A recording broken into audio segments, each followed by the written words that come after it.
नमस्कार जोहार, मैं अमूल्य इस वीडियो में आपका फिर से स्वागत करता हूँ। मुझे ना एक चीज़ समझ में नहीं आता कि एक तरफ हम आत्मनिर्भर भारत के बारे में बात करते हैं और दूसरी तरफ हम कुछ ऐसे देशों से चीज़ें आयात कर रहे हैं जो कि भारत को बर्बाद करने में लगे हैं। जी हाँ, मैं बात कर रहा हूँ चाइना का।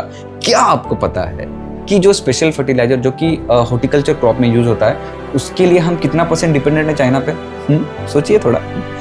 10 नहीं, 20 नहीं, 30 नहीं, 80% हम डिपेंडेंट है चाइना के ऊपर। आप सोच के देखिए। अब और अभी मैं रिसेंटली एक इकोनॉमिक टाइम्स का शायद आर्टिकल पढ़ रहा था, मुझे ये पता चला कि जो एक शिपमेंट आने वाला था भारत को, उसने चाइना ने रोक दिया है। तो ऐसे में भारत का हालत, मतलब इंडियन गवर्नमेंट का हालत क्या हो रहा होगा कि भारत एक कृषि प्रधान देश है। अगर ऐसे में अगर फार्मर्स को अगर फर्टिलाइजर अगर नहीं मिलता है तो डेफिनेटली एक पैनिक सा सिचुएशन क्रिएट होगा। और आप सोच के देखिए ना कि 1,60,000 टन से भी ज़्यादा का जो केमिकल फर्टिलाइजर हम चाइना जैसे देशों से डिपेंडेंट हैं। हाँ?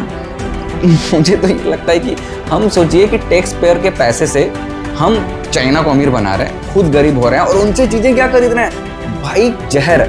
और वो जहर को खुद खा के खुद बीमार हो रहे हैं, मिट्टी को भी बीमार कर रहे हैं। मतलब दोनों सिनारियों में भाई चाइना का फायदा है और इंडिया का ही नुकसान है।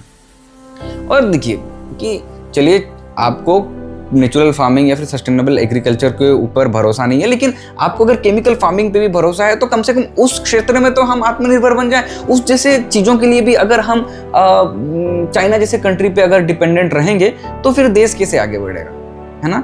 और ये बहुत बड़ा प्रॉब्लम है और इस प्रॉब्लम को तो मैं एक अपॉर्चुनिटी के रूप से देखता हूँ, क्योंकि एक बहुत बड़ा अभी भी मार्केट है और आगे आने वाले समय में ये और भी ज़्यादा बढ़ेगा।